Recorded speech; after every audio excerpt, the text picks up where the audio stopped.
अस्सलाम वालेकुम दोस्तों, क्या हाल चाल है। बात करेंगे कि क्या ओमान में भी 2 मई को होगी। आज 1 मई है और इतवार का दिन है। सऊदी अरेबिया, यूएई और बहुत सारे मुल्कों ने ऑलरेडी अनाउंसमेंट कर दी है कि वहाँ पे ईद जो है 2 मई को होगी। और ओमान में भी यही सुनने को आ रहा है। बहुत सारे दोस्तों ने हमें भी कहा कि भाईजान, तो आप कह रहे हो कि आज चांद देखना है। चांद तो डेफिनेटली देखना ही देखना है, लेकिन 99% चांसेस है कि ईद ओमान में भी 2 मई को होगी।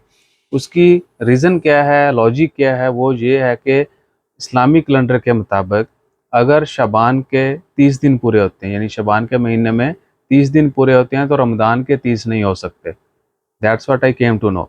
अगर आप दोस्त भी इस चीज़ का इल्म रखते हैं या कहीं से चेक कर सकते हैं, मैंने कोशिश कर रहा हूँ कि किसी मजहबी रहनुमा से, किसी इल्म वाले से ज़रूर जो है पूछा जाए कि इस कैलेंडर का क्या मतलब है। अगर शबान में 30 दिन पूरे होते हैं महीने में, तो रमज़ान के 30 नहीं हो सकते। एक 30 का होगा, एक 29 का होगा।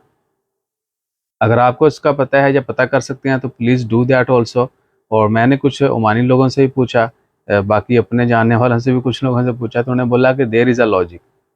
यानी उन्होंने भी कहा कि उन्होंने सुना है और ऐसे ही होता आ रहा है कि अगर शबान के 30 दिन हैं तो रमज़ान के 30 नहीं होंगे, 29 होंगे।